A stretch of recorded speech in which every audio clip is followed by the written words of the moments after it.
ॐ भूर्भुवः स्वः तत्सवितुर्वरेण्यं भर्गो देवस्य धीमहि धियो यो नः प्रचोदयात्। भाइयों, मुनासिब जगह पर मुनासिब काम।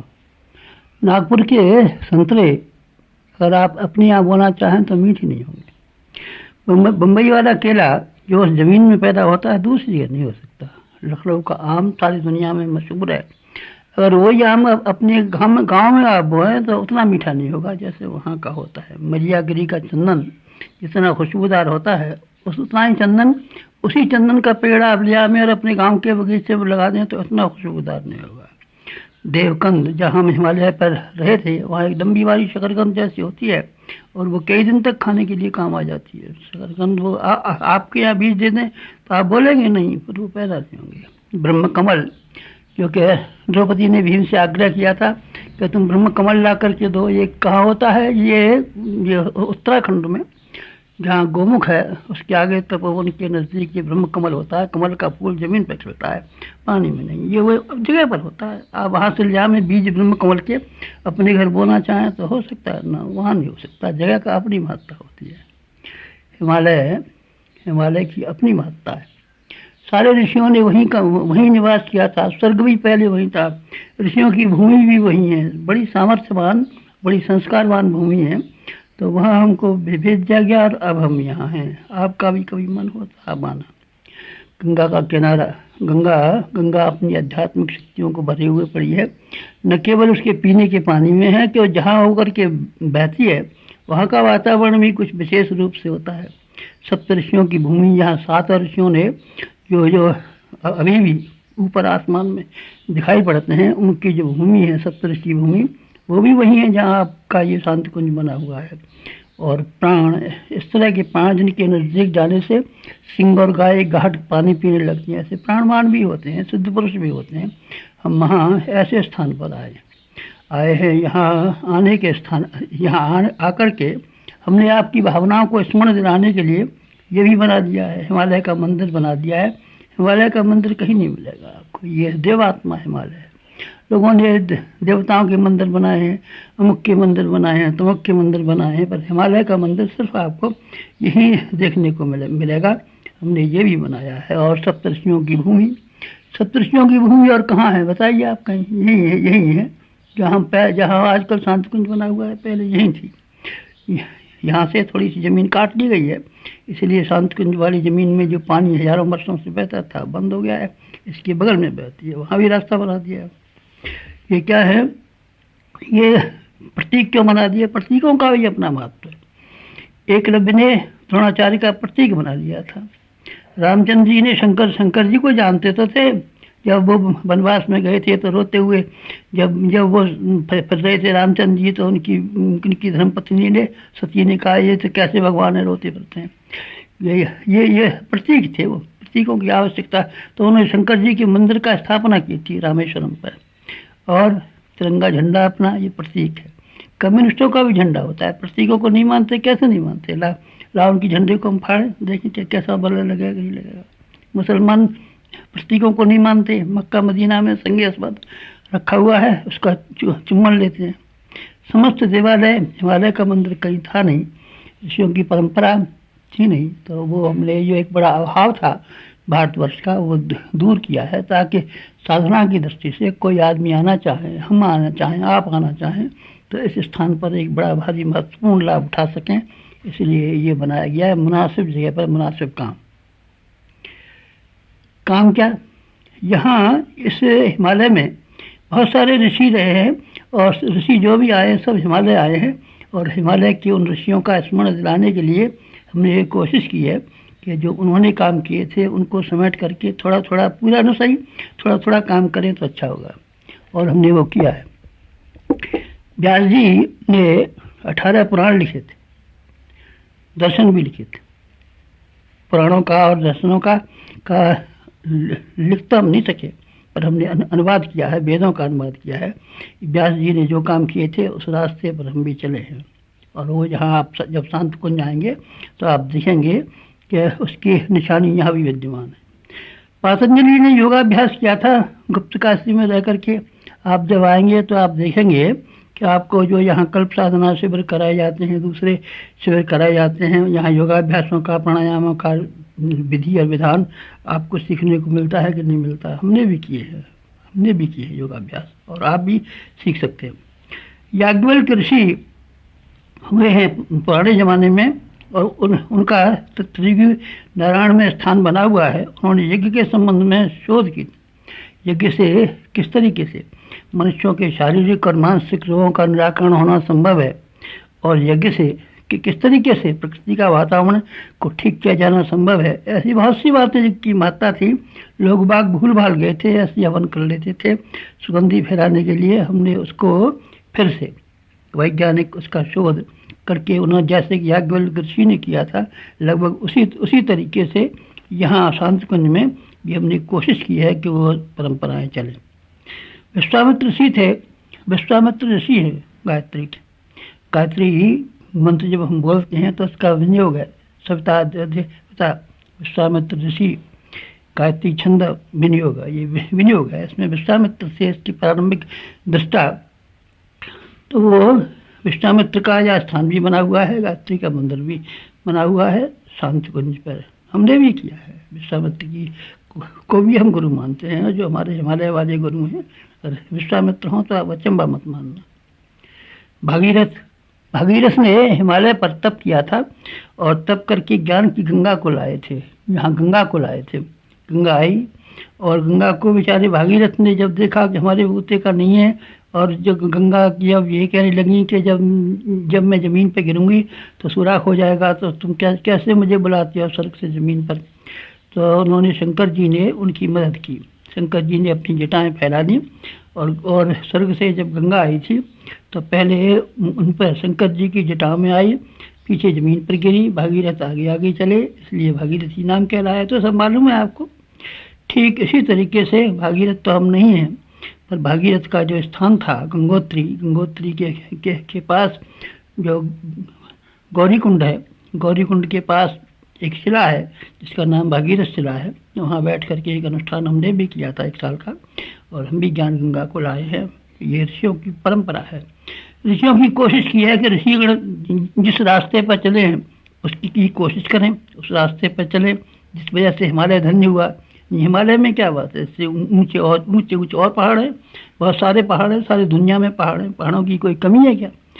ये इसी वजह से उत्तराखंड प्रख्यात हुआ है कि इसमें 4 धाम भी बने हैं, 5 प्रयाग भी इसमें हैं, 5 गुप्त काशियाँ भी हैं, 5 सरोवर भी हैं। सारे के सारे भारतवर्ष की जो कुछ भी महत्वपूर्ण स्थान हैं, जो कुछ भी तीर्थ हैं, सब इकट्ठे होकर के इसी एक जगह पे एकत्रित हो गए हैं। हमारा भी प्रयत्न इसी तरीके से रहा है।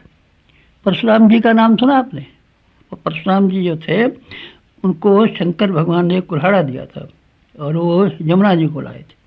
वो कुल्हाड़ा लेकर के लोगों के सिर काट डाले थे, जो खराब दिमाग वाले थे, बद दिमाग वाले थे, उन बद दिमाग वालों के उन्हें सिर काट के सबके फेंक दिए थे। सिर काटने से मतलब, सिर काटना तो मेरे ख्याल से ऋषि के लिए क्या संभव रहा होगा, और सारी दुनिया के सबके सिर काट डालेंगे और 27 बार सिर काट डालेंगे, तो अलंकारिक मालूम पड़ता है।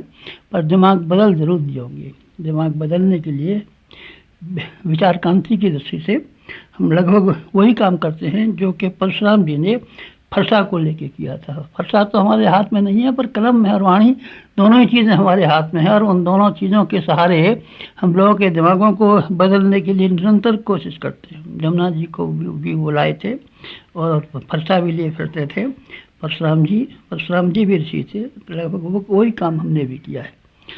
एक और ऋषि हुए हैं, उनका नाम, सब ऋषि यहीं हुए हैं उत्तराखंड में ही। ऋषियों ने इस पुनीत भूमि में रह करके कि अपनी तपस्या को हम ठीक तरह से सफल कर सकें, इसीलिए उन्होंने इसी को स्थान को चुना था। हमने भी चुना है, और आपका और हमारा मिलन हो सके इसीलिए हिमालय का जहाँ से शुरुआत होती है हरिद्वार, वह हम बैठे हैं, ताकि आपके लिए भी जाना मुश्किल न हो। ऊँची जगह पर चढ़ना, जहाँ ठंडक पड़ती बहुत है, जहाँ बर्फ़ पड़ती है, जहाँ कोई खाने पीने का सामान नहीं है, वहाँ अगर आप जाएंगे कभी तो फिर मुश्किल पड़ेगी आपके लिए। इसीलिए हमने हरिद्वार मुनासिब समझा कि यहाँ से हिमालय शुरू होता है। गंगा में यहाँ से पहले कोई गंदी चीज़ें नहीं डाली जाती हैं। और बाकी नाले पड़ते हैं और पड़ते हैं, पर यहाँ से पहले नहीं पड़ते, बाद में पड़ते। इसलिए हरिद्वार हमने मुनासिब समझा। चरक ऋषि एक प्राचीन काल में हुए हैं जिन्होंने वनौषधियों के संबंध में तलाशियाँ की थी, खोज की थी, और उनका स्थान कहाँ था? केदारनाथ के पास फूलों की घाटी। एक तो ये थी जहाँ सिखों का गुरुद्वारा है, आजकल वहाँ तो सब तोड़ फोड़ के ख़त्म हो गई, वहाँ तो फूलों की घाटी नहीं है। लेकिन फूलों की घाटी कभी आपका देखने का मन हो तो आप केदारनाथ जाना, और गोमुख से आगे तपोवन में जाना। तपोवन, नंदनवन, ये ऐसे हैं कि जहाँ विचित्र फूलों की, इसमें ब्रह्मकमल भी शामिल है, आपको वही मिलेगा, कहीं और नहीं मिलेगा केदारनाथ पर। चरक के रास्ते पर हम भी चले हैं। यहाँ कभी आप आएँ तो वनौषधियाँ के प्राचीन स्वरूप को ठीक तरीके से खोजबीन करने के लिए और उनके सही और गलत होने की के बाबत जानकारी प्राप्त करने के लिए यहाँ शोध संस्थान का जो कुछ भी संभव है, पुराना और नया, पुराने ढंग से कैसे शोध की जाती थी और नए ढंग से कैसे की जाती हैं, ये हमने यहाँ बनाने की कोशिश की है। जमदग्नि उत्तरकाशी में हुए थे, और वो उत्तरकाशी में आरण्यक था। आरण्यक किसे कहते हैं? आरण्यक उसे कहते हैं जो कि वानप्रस्थ लेकर के समाज सेवा के लिए जो आदमी तैयार हो जाते हैं, उनको, उस स्थान को आरण्यक कहते हैं।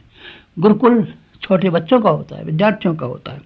हमने गुरुकुल और आरण्यक, वहाँ तो आरण्यक ही था, लेकिन यहाँ हमने गुरुकुल और आरण्यक दोनों ही चलाने की कोशिश की है। बच्चों का भी यहाँ विद्यालय है, महिलाओं का भी यहाँ विद्यालय है, और ख़ास विद्यालय जिसको कहना चाहिए, जो हिंदुस्तान भर में शायद ही कहीं आपको देखने को मिले है। प्रचारक और लोक से भी तैयार करने के लिए हमने यहाँ बनाया है। भगवान बुद्ध ने भी बनाए थे, नालंदा में बनाया था और तक्षशिला में बनाया था। उनको बना करके उन्होंने प्रचारक और कार्यकर्ता तैयार किए थे। कार्यकर्ताओं को संगीत की शिक्षा, व्याख्यानों की शिक्षा, समाज सेवा की शिक्षा, चिकित्सा की शिक्षा, ये सारी शिक्षाएँ यहाँ दी जाती हैं। ये जमदग्नि का है। नारद जी का तो नाम सुना है ना आपने, बस वो संगीत के द्वारा सारे के सारे भक्ति का प्रचार करते थे, और सारे हिंदुस्तान भर में, सारे विश्व में घूमते थे और भगवान के पास जा पहुँचते थे। उनका कहाँ स्थान था? रुद्रप्रयाग में उन्होंने तप किया है। रुद्रप्रयाग तो हमने नहीं आपको ले जा सकते, लेकिन यहाँ हमने नारद जी का जो काम था संगीत का, ये संगीत प्रधान रखा गया है, क्योंकि इस ज़माने में लोक शिक्षा के लिए संगीत बेहद आवश्यक है। संगीत के बिना पड़ा मुल्क, देहात में रहने वाला मुल्क, यहाँ के लिए बड़ा मुश्किल पड़ेगा, इसीलिए हमने उसको भी वहाँ बना लिया है। और वशिष्ठ जी का तो नाम आपने सुना है ना, उन्होंने राजनीति और धर्म और राजनीति दोनों को मिलाया था। राजा दशरथ के यहाँ भी रहते थे, धर्म का भी काम करते थे और राजनीति को भी देखभाल करते थे, दोनों ही करते थे।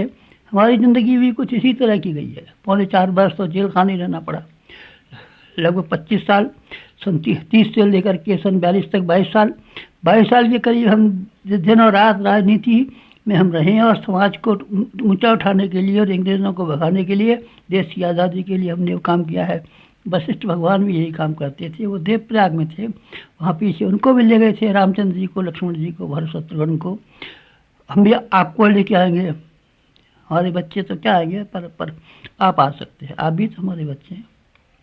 शंकराचार्य के बच्चे थोड़ी थे वो रामचंद्र जी के पिता का नाम वशिष्ठ जी थोड़ी था, दशरथ जी था। तो आप भी तो हमारे बालक हैं। जिस तरीके से राम और भरत और लक्ष्मण और शत्रुघ्न चारों भाइयों को लेकर के वशिष्ठ जी आ गए थे कि उनका धर्म और राजनीति का दोनों का सम्मिश्रण कैसे हो सकता है। आपने शंकराचार्य का नाम सुना है ना, जिन्होंने चारों धाम बनाए थे। चारों धाम ये जो है कौन से, रामेश्वरम, द्वारका और बद्रीनाथ और जगन्नाथपुरी, चारों धामों में जो 4 मठ उन्होंने स्थापित किए थे। और शंकराचार्य युग के निवास करने का स्थान ज्योतिर्मठ था।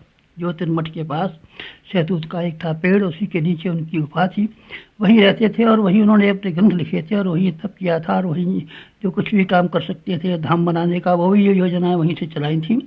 मानधाता को कह करके उन्होंने वो काम वहीं से कराया था। हम भी यहीं बैठे रहे हैं, और हमने 2400 धाम, गायत्री के धाम 2400, और धाम थोड़े से हैं। शंकर जी का एक ही धाम है बेचारे का, रामेश्वरम, और जगन्नाथ जी का एक ही धाम है, और उनका बद्रीनाथ का एक ही धाम है, लेकिन हमने गायत्री के 24 धाम बनाए। आपने पिप्पलाद ऋषि का नाम सुना है? वो यहीं रहते थे हिमालय पर, लक्ष्मण झूला के पास। पीपल के फल खा करके ही उन्होंने ज़िंदगी काट डाली, क्योंकि वो जानते थे कि जैसा खाए अन्न वैसा बने मन। अगर हम मन को अच्छा बनाने की फिक्र में हैं तो सबसे पहले शुरुआत अच्छे अन्न से खानी चाहिए। अच्छे अन्न का मतलब होता है बिना बेईमानी से कमाया हुआ, बिना हराम का। जो आदमी ने 20 की कमाई से कमाया है, उसी को खा करके। पीपल के पेड़ उन दिनों ज़्यादा थे, यहाँ उनके फल भी ज़्यादा होते होंगे, तोड़ ताड़ के रख लेते होंगे, साल भर तक उसी को पीस कूट करके काम निकाल लेते होंगे। हमारा भी आहार ऐसे ही रहा है। आपको मालूम है ना, जौ के ऊपर कितने दिन तक रहे हैं। अभी भी हमारा अन्न सात्विक है, जो हम खाते हैं हिसाब से खाते हैं, बेहिसाब नहीं खाते। सूत और सोनिक ये भी ऋषि है। ये कहाँ रहे? हिमालय पे। कौन सी जगह? ऋषिकेश। ऋषिकेश में उन्होंने पुराणों की कथाएं कहते थे। सूतोवाच्य, सोनिक ने पूछा, सूत जी ने कहा, पुराणों की कथाएं कहते रहते थे। पुराने समय के ज़माने के तो 18 पुराण 18 समय पर लिखे गए थे। हमने एक प्रज्ञा पुराण ही बना दिया नया है। एक खंड तो छप भी चुका था बहुत दिन पहले, 2 खंड अभी तैयार हो गए हैं। ये भी शायद इसी साल में छप करके मिल जाएंगे आपको। ये 18 पुराणों को जगह पर 18 खंड का शायद ये प्रज्ञा पुराण हो। तो ये काम भी ऋषियों के काम हैं। एक एक ऋषि ने एक एक काम किया था, लेकिन हम सारे ऋषियों के कामों का समन्वित करके एक तरह का ये क्या कहते हैं, पिसा कुटा चूरन जैसा बना रहे, 36 मसाले का चूरन। ऐसे सारे ऋषियों का ये बनाने की हमने कोशिश की है। हर्षवर्धन थे जिन्होंने हर की पौड़ी पर बैठ करके अपना सर्वस्व दान किया था, और उसी से तक्षशिला का विश्वविद्यालय बनाया गया था। हमारे पास आप कौन है? हर्षवर्धन? हर्षवर्धन नहीं है, बिल्कुल छोटे आदमी हैं। और जो कुछ भी था हमारे पास वो हमने सबका सब दिया है। बुद्धि से, अकल से, अभी हम बता के चुके थे आपको, सब दिया है। हर्षवर्धन की नकल करने के लिए यहाँ हमने वो परंपरा हर की पौड़ी के नज़दीक थी, वो हमने शांतिकुंज में ही ला करके स्थापित कर दिए। कणाद ऋषि विज्ञान को और अध्यात्म को मिलाने के लिए कोशिश किया करते थे। उन्होंने एटम के संबंध में, औरों के संबंध में बहुत सारी खोजें की हैं। ये अपना ब्रह्म वर्चस्व केवल विज्ञान और अध्यात्म को मिलाने की कोशिश करता है। आप ये देख रहे हैं ना, हिमालय की परंपरा, ऋषियों की परंपरा को हमने जहाँ जिंदा रखा है। बुद्ध का नाम सुना है ना आपने? धर्मचक्र प्रवर्तन के लिए उनके कितने शिष्य थे जो आकर के अपना समय समय पर साधनाएं किया करते थे, उपासनाएं करते थे। वहीं रहते थे, बुद्ध के पास नहीं, वहाँ नहीं रहते थे। नालंदा में रहते थे, कुछ तक्षशिला में रहते थे, कुछ हिमालय में, कुछ कहाँ। बुद्ध की परंपरा को भी हमने कायम रखा है। यहाँ शांत कुंज में विश्वविद्यालय थे 2। अब 2 विश्वविद्यालय तो नहीं है, पर अपने विषय का एक ही विश्वविद्यालय है। इसमें ज़्यादा आदमी है, कम आदमी है, विद्यार्थी कम है कि ज़्यादा है, इसकी बिल्डिंग बड़ी बनी है कि छोटी बनी है, ये गवर्नमेंट से मान्यता प्राप्त है कि नहीं, ये बेकार बात है, मत देखिए। लेकिन धर्मचक्र को प्रवर्तन करने के लिए, पहिए को घुमाने के लिए, प्रज्ञा चक्र को घुमाने के लिए यहाँ बुद्ध का जैसा क्रियाकलाप आप शांतिकुंज में पाएंगे। हिमालय की गतिविधि का एक जहाँ ये भी है। आर्यभट्ट ने भी इस हिमालय में ही तप किया है, और उन्होंने ज्योतिर्विज्ञान, ग्रहों की और नक्षत्रों की विद्या को खोज करके किस तरीके से ग्रह नक्षत्र घूमते हैं तो पृथ्वी पर क्या असर पड़ता है, और पृथ्वी के निवासियों के लिए क्या क्या असर पड़ता है, ये सारी की सारी खोज आर्यभट्ट ने अपने ज़माने में इसी हिमालय में की थी। और आप कभी यहाँ शांतिकुंज आएँ तो वो देख लीजिए, वो सारे के सारे जो उनके क्रियाकलाप थे, जहाँ तक हमसे मुमकिन हुआ है वो बनाने की कोशिश की है। पंचांग भी यहाँ से प्रकाशित होता है, जिसमें 9 ग्रह पुराने और 3 नए खोजे गए हैं। अभी जो पाश्चात्य विद्वानों ने 3 नए और खोजे हैं। प्लूटो है एक, इसमें एक नेपच्यून है, एक हर्षिल है। ये सारे ग्रहों को 3 को लेकर के 12 ग्रहों का पंचांग केवल यहाँ से प्रकाशित होता है और कहीं से नहीं होता। नागार्जुन ऋषि थे, उन्होंने रसायनों की खोजबीन की थी। हमारे यहाँ भी दवाओं का और दूसरे तरह का बनाने का क्रम है। श्रृंगी ऋषि ने मंत्र विद्या को पारंगत थे। श्रृंगी ऋषि ने, आपको मालूम है ना, लोमस ऋषि के बेटे थे श्रृंगी ऋषि, और परीक्षित को श्राप दिया था कि 7वें दिन सांप काट खाएगा, तो 7वें दिन सांप ने ही काट खाया था। और उन्होंने जाकर के यज्ञ कराया था राजा दशरथ का। उनके बच्चे नहीं होते थे, तो पुत्र यज्ञ कराने के लिए श्रृंगी ऋषि को ठीक समझा गया। श्रृंगी ऋषि ने मंत्र विद्या को पारंगत किया था और उन्हीं की वजह से राजा दशरथ के 4 बच्चे पैदा हुए। ये सिंगी ऋषि की मंत्र विद्या थी। ये भी सिंगी ऋषि हिमालय पर रहते थे। मंत्र विद्या के बारे में, गायत्री के बारे में हम कोशिश करते हैं, दोनों नवरात्रियों में यहाँ अनुष्ठान कराते हैं। जो भी आदमी समय समय पर आते हैं वो सब गायत्री का अनुष्ठान करते हैं। यहाँ कैलाश पहाड़ कहाँ था, ये स्वर्गारोहण बताता हूँ आपको। ये स्वर्ग भी है। हिमालय केवल ऋषियों की भूमि नहीं है, देवताओं की भूमि भी है। इसको स्वर्ग भी कहा गया है। सबसे पहले उसके हिसाब से कि इंद्र कौन मनुष्य थे, इतिहास के हिसाब से हमारे एक लेख अखंड में छपा है। उसमें हमने ये बताया है कि स्वर्ग के आसमान पर न हो करके अगर जमीन पर रहा होगा तो ये हिमालय वाले हिस्से हो रहा होगा। कैलाश पर्वत इसी में, नंदनवन जो कि स्वर्गलोक में था वो यहीं, तपोवन यहीं, मानसरोवर यहीं है। कहाँ है? गोमुख से जरा से आगे चलेंगे आप, जो हमारे गुरुदेव का थोड़ी दूर पर निवास है, वो कैलाश भी यहीं। वो कैलाश तो अलग था जो तिब्बत वाला है, और वो तो चीन के हाथों चला गया। तो उसको तो हम कैसे कहें कि शंकर जी को चीन छीन ले गया। लेकिन ये कैलाश पर्वत इसी पर है, इसलिए ये स्वर्ग भी है। क्या है हिमालय? स्वर्गारोहण करने के लिए पांडव जब गए थे तो वो यहीं गए थे। कहाँ? स्वर्गारोहण का स्थान है, कभी आप जाएं तो बद्रीनाथ से आगे वसुधारा, वसुधारा से आगे जाके स्वर्गारोहण का एक पहाड़ है। सुमेरु पर्वत सुना है आपने? सारे देवता उसी पर रहते थे। सोने का पहाड़ था। हमारे पास फोटोग्राफ है उसका, जो हम गए थे तो वहाँ का स्वर्गारोहण वो जो था, क्या नाम है, सुमेरु पर्वत ऐसा है कि वहाँ प्रातः काल से लेकर के बाकी समय तक का किस समय पर सुनहरे रंग का छाया रहती है। ध्रुव ने तप यही किया था। और श्री कृष्ण भगवान जो तप करने के लिए श्री कृष्ण भगवान भी गए थे। उनकी रुक्मिणी और वो दोनों, क्योंकि कोई उनको संतान का इच्छुक नहीं था तो उन्होंने तप किया था। और तप करने के बाद में रुक्मिणी समेत उन्होंने तप किया। तप करने के बाद में ये हुआ। वाल्मीकि और सीता का घटना तो आपने सुनी है ना। रामचंद्र जी ने जब सीता जी को वनवास दिया था तो वो वाल्मीकि आश्रम में रही थी, और वहाँ लव और कुश नाम करके 2 ऐसे बालक पैदा हुए थे जो रामचंद्र जी से, उनसे लक्ष्मण जी से लोहा लेने के लिए, हनुमान जी से लोहा लेने के लिए तैयार हो गए थे। आपने शकुंतला का नाम सुना है? चक्रवर्ती भरत जिसके नाम पर जिसका नाम भारतवर्ष पड़ा, ये कौन थी? ये वो थी जो कर्ण ऋषि की बेटी थी। और उस बच्चे का, भरत का पालन जो हुआ था, यहाँ कोटद्वार नाम का एक जगह है हिमालय में ही, वहीं पैदा हुए थे। तो ये सारी की सारी चीज़ें हिमालय की सकोड़ करके हमने उनका एक मंदिर भी विशाल बना दिया है। ये सब चीज़ें कहाँ हैं? अगर आप देखना चाहें तो आप यहाँ करके देख भी सकते हैं। हमने एक छोटी पुस्तक भी छापी है रंगीन, जिसमें इन सब स्थानों का हिमालय की बताने की कोशिश की है कि ये कहाँ है। ये 5 प्रयाग हैं हिमालय में, 5 काशियाँ हैं हिमालय में, 5 सरोवर हैं हिमालय में, 4 धाम हैं। 4 धाम कौन से? बद्रीनाथ, केदारनाथ, गंगोत्री, यमुनोत्री, 4 धाम ये भी कहलाते हैं। तो ये सारे के सारे पुनीतम स्थान जिसमें बने हुए हैं, उसका हमने मंदिर भी बनाया है। और उससे आपका संबंध जोड़ने की ये बीच की कड़ी है। सीढ़ी का पहला पाँव जहाँ रखा जाता है ऊपर चढ़ने के लिए, तो पहले पाँव को मुख्य मानते हैं, उसको देहर कहते हैं। ये देहर है, इसीलिए हरिद्वार उसका नाम रखा गया है। यहाँ पहाड़ों पर जाने के लिए पार्वती जी ने तप यहीं किया था। यहाँ एक बिल्लेश्वर मंदिर है, वहाँ पार्वती जी ने तप किया था। और वहाँ जहाँ त्रियुगी नारायण के नज़दीक ही उनका विवाह हुआ था।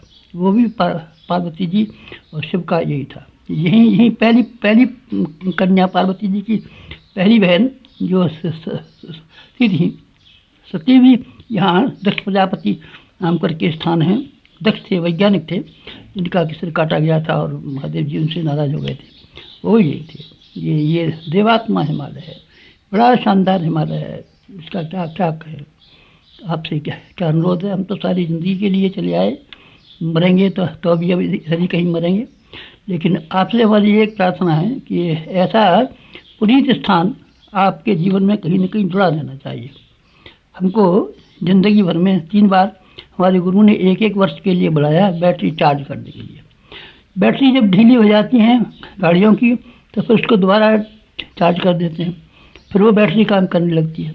इसलिए जब हमारी बैटरी ढीली पड़ी है तो हमको हमारे गुरु ने बुलाया और यहाँ रहे। आपको हम निमंत्रण भेजते हैं इस व्याख्यान के द्वारा आपको जब कभी भी मौका मिले, तीर्थ यात्रा का जब कोई मौका मिले, तो आप यहाँ शांत कुंज में आने की कोशिश कीजिए, जहाँ सारे ऋषियों की परंपरा है, जहाँ हिमालय की सारी विशेषताएं को हमने एकत्रित करके रखा है। जो आपका जन्म दिन हो तो आप यहाँ आने की कोशिश कीजिए, विवाह दिन हो तो यहाँ का इस भूमि का आशीर्वाद लेने के लिए कोशिश कीजिए, बच्चों के 16 संस्कार कराने हो तो आप यहाँ आने की कोशिश कीजिए।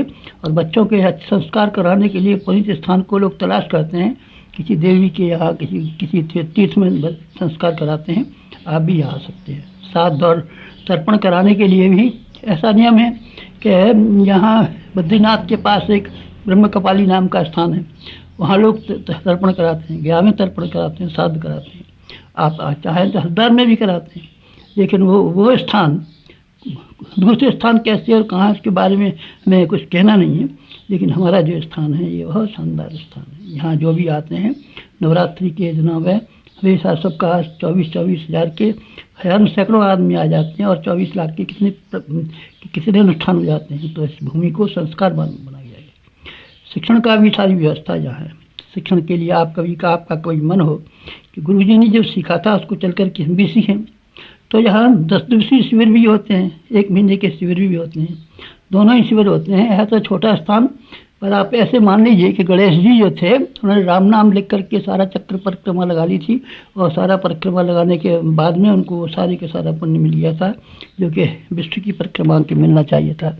गणेश जी को पहला नंबर मिला, इसलिए कि उन्होंने सारे विश्व का तो घूमना संभव नहीं था चूहे की सवारी पर इसी तरीके से बैठ करके वो सारे इस पर घूम लिए, और घूमने से ही उनका काम बन गया। ये छोटा सा गायत्री तीर्थ, छोटा सा शांत कुंज उन सारी विशेषताओं से भरा पड़ा है। हम तो अब ज़्यादा समय तक रहेंगे नहीं, लेकिन अभी हम सन 2000 तक तो रहने वाले हैं।